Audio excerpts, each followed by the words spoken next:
Reports are starting to heat up about Julius Randle and the Knicks. These latest reports are coming from the oddmakers from Betonline. They actually list out which team is going to land Julius Randle if he ends up leaving the Knicks. And you're never going to guess who the front runners are. The Washington Wizards. We're going to break down these latest reports and so much more today. If you're not already subscribed to the channel, go ahead and hit that subscribe button now. And make sure you have notifications turned on so you don't miss a second of the new content. And now, let's get started. Randle's next team has been revealed. And as we just told you, it's the Washington Wizards. Before I give my full take on this, let's break down the full list released by BetOnline and see if Randle chooses to leave New York, potentially what teams he could end up on. Shout out to Steph Bondy with the New York Post for giving us the following information regarding Julius Randle and the next team he'll likely land on if it's not the Knicks. This information is coming from the oddmakers from BetOnline. Shout out to them too. According to them, the Washington Wizards have the best odds of landing Julius Randle if he's not in New York, with the odds of 3-1. After them, it's Detroit Pistons with the odds of 4-1. Then the Brooklyn Nets, the Toronto Raptors, the Cleveland Cavaliers, the Atlanta Hawks, the Charlotte Hornets, the Chicago Bulls, the Phoenix Suns, and then rounding out that list is the Portland Trail Blazers at 25-1. Shout out to BetOnline and, of course, Steph Bondy with the New York Post for giving us the following information about Julius Randle and potentially his next team if it's not the Knicks. Now, are these the teams the Knicks are supposed to trade with? Or are these the teams that are monitoring Randle in case it doesn't work out with the Knicks and he leaves New York and looks for another team? That's what needs to be answered here. But if these are the teams that are listed, we can already cross out Washington. Nobody wants to do business with Washington. Washington, as of right now, does not have anything that we would want in a type of Julius Randle trade. So they're off the list. Detroit, I am not trading anything with Detroit regarding Julius Randle. That would not make any sense at all. Now, the next team on this list is the Brooklyn Nets. You guys already know how I feel about Brooklyn. They have one player on that team that I absolutely want, Mikal Bridges. But I want Mikal Bridges to add to the core of Julius Randle, Jalen Brunson, and OG Anunoby. I do not want to swap Julius Randle for Mikal Bridges. I don't think that makes sense. And in my opinion, Julius Randle right now is a better player than Mikal Bridges. So why would I want to do that trade? That doesn't make any sense at all. Look at the rest of these teams. The Raptors, the Hawks, the Hornets, the Bulls, the Trailblazers.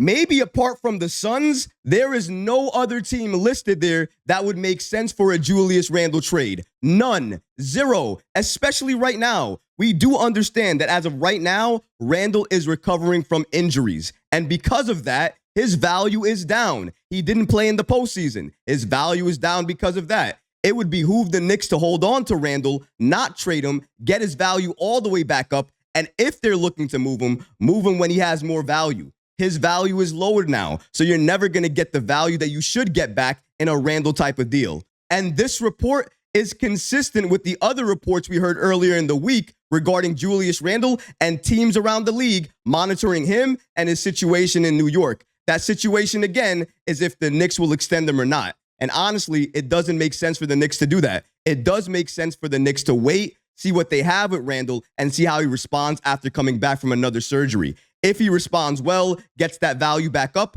maybe the Knicks keep him. Maybe they re-sign him. Or maybe they use him as a trade piece for a trade for that coveted player that they want down the line. We don't know yet, but as of right now, I don't think the New York Knicks are going to entertain a Randle trade. Just because I feel like that player that you would trade Randle for is not currently available. Now, maybe he'll be available during the offseason when that full list of disgruntled stars comes out. But as of right now, from the latest reports that I've seen, there is not a player available that I would be comfortable with trading Randle for and getting a player back for. Because number one, I don't think it happens. And number two, just because you want to trade Randle for a certain player doesn't make that trade happen. Sometimes they're going to want a lot more. And maybe if they want a lot more, that trade doesn't make sense anymore. That's why, in my opinion, the Knicks and Leon Rose are going to do exactly what they've always done. Wait, be patient, and see who becomes available, which stars become available, because that's going to lead them to make any type of move. If they're going to trade Randle, it's always going to depend on who that player they're going to get back is. If it's not going to be a player to the level of Randle or even better, they're not going to make the move. I can't see Leon Rose making a move like that because that would hurt the Knicks, not help them. And Leon Rose is all about helping the Knicks with each and every move that he makes. And sometimes we can't see how it helps the Knicks in the moment. We have to wait and be patient. And then we're rewarded with that. Like this season, we waited and waited, and then we were finally rewarded with OG Anunoby, the wing that we've always wanted, while keeping all of our first-round picks, giving us all of the leverage come this offseason to make that major move happen. The Knicks are in a very good position, prime position at this point in time to make a major trade happen this offseason. Whether or not that's going to include Randle or not, like I said, all depends on the player that the Knicks are going to be getting back. But because I don't see that player being available this offseason, I don't think that the Knicks are going to trade Randle.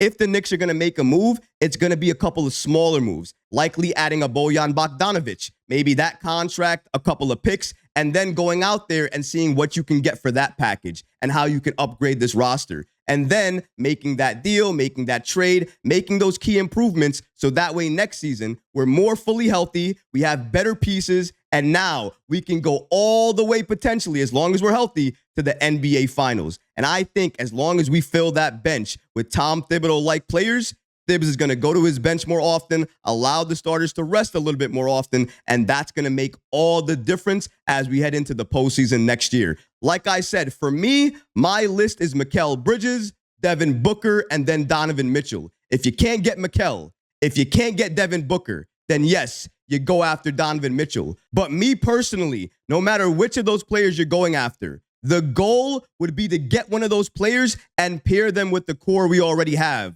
Randle, Brunson, and OG. Then you add a Mikal or a Donovan or a Booker. Ideally, that's what I would like. And I think in the Mikal situation, I think that could work out. I think in the Donovan Mitchell situation, that could also work out. But in the Booker situation, I think if you're going to want Booker on this team, the only way that happens is if you trade Julius Randle, Bojan Bogdanovic, a couple of picks, and then if the Suns want to trade him, then you can get Devin Booker on this team. But that is the only way, in my opinion, a Booker deal works. And according to the Suns owner, their big three, in terms of Kevin Durant, Bradley Beal, and Devin Booker, they want to keep them intact and add to that core. So it doesn't look like Devin Booker or Kevin Durant or Bradley Beal, any one of those guys are going to be on the move this upcoming offseason. And Mikal Bridges, that Nova connection, him having that high-level defense, going out there and being able to score for you when you need him to, but not being the focal point of the offense. That's exactly the player and the all-star the Knicks need right now. Mikal Bridges checks all of those boxes. And you're likely able to get Mikal and keep Julius Randle, Jalen Brunson, OG Anunoby, Dante DiVincenzo, and Josh Hart. If you can do that and still add Mikal Bridges to this team, the Knicks are absolutely going to do that. And I think that's going to be the move this summer. I'm just going to be patiently waiting for Leon Rose and this Knicks front office to get that deal done. But the good news here is I don't believe that Julius Randle will be included in that deal. But going back to the list of teams he could go to, if it's not the Knicks, as you can see again, it's the Wizards, the Pistons, and the Nets as the top three teams that would acquire Randle if he's not a New York Knick anymore. Is this something that Julius Randle should be worried about right now? Absolutely not. Nobody should be worried about anything right now because no moves are going to happen right now. Once we get to the offseason, that's when all the moves are going to happen for the Knicks. That's where they're going to re-sign some people, where they're not going to re-sign some players, and when they're going to go out and try to find that player that they coveted and get them on this team. And depending on cost, that might exactly happen this offseason. But given the fact that Julius Randle just recently rejoined CAA, given the fact that he is injured and his value is lowered right now, I don't see the Knicks trading Randle at this point in time. Once his value is up and depending on how he looks with this Knicks team over the course of a full season with a full roster that's healthy, then maybe we can talk about Randle potentially being traded. But as of right now, I don't see him being moved. But what about you guys? What do you think about Betonline releasing the following teams that Randle could join if he's not a New York Knick any longer? And what do you think about those teams? Let me know in the comments below, guys, because honestly, I would love to hear from you. But that's going to do it for this episode. I hope you enjoyed it. And if you did, go ahead and smash that like button, leave a comment below. And of course, guys, please subscribe to the channel. Until next time, Knick fans. Peace.